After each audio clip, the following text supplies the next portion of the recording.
Hello everyone, this is Arshad Tahiri. आप सभी को मेरे तरफ से प्यार भरा सलाम। डियर स्टूडेंट्स, आज हम बायोलॉजी के अंदर थोड़े से सिंपल कॉन्सेप्ट्स पढ़ेंगे। वो कॉन्सेप्ट्स बायोलॉजी के सिंपल ये हैं कि मैं सपोज़ करें आपसे पूछूं कि लिविंग थिंग्स क्या चीज़ हैं, नॉन लिविंग थिंग्स क्या चीज़ होते हैं। तो सिंपल भाषा में अगर मैं ईजिली आपसे पूछूं कि सेल क्या है और एटम क्या है, आप मुझे ऑब्वियसली यही बताएंगे कि सेल मिलता है लिविंग थिंग्स के अंदर और जो एटम होता है वो नॉन लिविंग थिंग्स के अंदर मिलता है। सही है, बेहतरीन डेफिनेशंस हैं, आपने अच्छी तरह पढ़ा है। लेकिन ये आपका कसूर नहीं है, ये पहले कभी किसी ज़माने में कहा करते थे, बहुत बड़ा बकवास सेंटेंस था। तो अब ये पढ़ेंगे हम और आप के एटम तो ठीक है नॉन लिविंग थिंग्स के अंदर मिलता है, लेकिन सेल के साथ साथ एटम भी लिविंग थिंग्स के अंदर पाया जाता है। अब वो बात कैसे, हाँ यही क्लियर करने जा रहे हैं कि सपोज करें हमने सेल को ऐसे पढ़ा है कि basic structural and functional unit of life. तो लाइफ को हमने लिविंग थिंग्स कहा और उसमें बेसिक यूनिट लिया सेल। सेल के अंदर पढ़ा कि सेल के मेन पार्ट दो होते हैं, एक होता है न्यूक्लियस, दूसरा होता है साइटोप्लाज्म। तो न्यूक्लियस के सराउंडिंग न्यूक्लियर मेम्ब्रेन एक सेफ्टी कवर होता है और साइटोप्लाज्म के भी दो पार्ट्स होते हैं। एक होता है प्योर लिक्विड जिसके अंदर 70% to 90% वाटर होता है, ठीक है, H2O की फॉर्म में 70 to 90% वेरिएबल अमाउंट है। और कुछ आर्गेनेल होते हैं जो कि ग्रेन्यूलर होते हैं, वो ग्रेन्यूलर पार्ट होता है साइटोप्लाज्म का जो कि आर्गेनेल बनाते हैं। आर्गेनेल्स के एग्जाम्पल क्या होते हैं, जैसे एंडोप्लाज्मिक रेटिकुलम हो गया, जैसे राइबोसोम्स हो गए, उसके साथ साथ जैसे हमारे पास माइटोकॉन्ड्रिया हो गया, उसके साथ साथ हमारे पास गोल्जी एपरेटस हो गया, क्लोरोप्लास्ट हो गया। अब ये जितने भी ऑर्गेनेल होते हैं इनके सराउंडिंग भी जैसे न्यूक्लियस के सराउंडिंग सेफ्टी कवर होता है वैसे इनके सराउंडिंग भी होता है।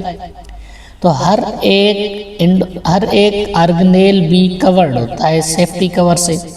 एंडोप्लाज्मिक रेटिकुलम मेम्ब्रेन बाउंड होता है, राइबोसोम सिंगल मेम्ब्रेन बाउंड होता है, ये जो माइटोकॉन्ड्रिया होता है वो डबल मेम्ब्रेन बाउंड होता है, क्लोरोप्लास्ट भी डबल मेम्ब्रेन बाउंड होता है।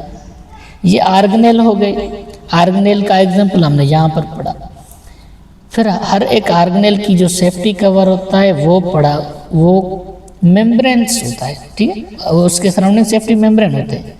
वो मेम्ब्रेन हमने पढ़ा है, एक है न्यूक्लियर मेम्ब्रेन, दूसरा होता है माइटोकॉन्ड्रियल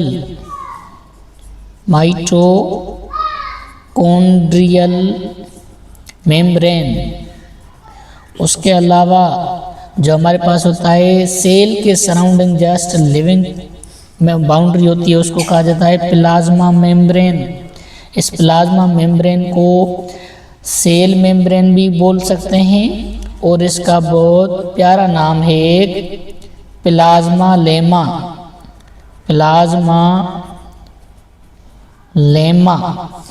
ये इसका प्यारा नाम है। तो ये सब मेम्ब्रेन्स आपने पढ़े होंगे और मेम्ब्रेन्स के बारे में ये भी पढ़ा होगा, मेम्ब्रेन की स्ट्रक्चर जब पढ़ी होगी। All membranes are made up of molecules. तो वो मॉलिक्यूल्स हमारे पास लिपिड्स और प्रोटीन्स होते हैं। इन लिपिड्स के अंदर हमें जैसे ये लिपिड्स होते हैं ये बने होते हैं एटम्स के। कौन से एटम आते हैं, जैसे लिपिड, प्रोटीन और उसके साथ साथ कार्बोहाइड्रेट भी होता है। जब कार्बोहाइड्रेट की बात करेंगे तो इस कार्बोहाइड्रेट्स के अंदर कार्बन पाया जाता है, हाइड्रोजन पाया जाता है और ऑक्सीजन, ये सब एटम्स होते हैं, carbon, hydrogen, oxygen. All these are atoms which form molecules.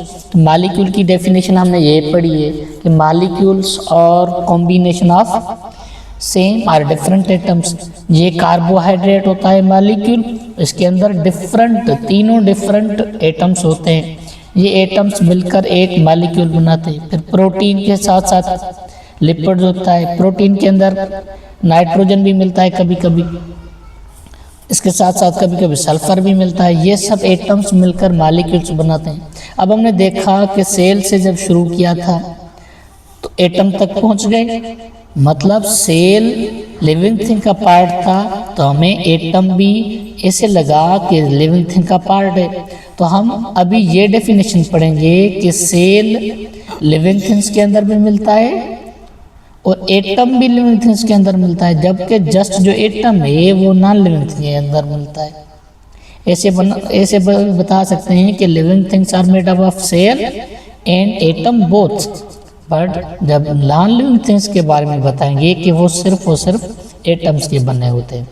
उम्मीद करता हूँ कि आज का बहुत प्यारा टॉपिक और कॉन्सेप्ट आप सब लोगों को समझ में आ गया होगा। तो कल हम देखते हैं लेवल ऑफ ऑर्गेनाइजेशन को मुकम्मल तरह। तब तक के लिए अल्लाह हाफ़िज़।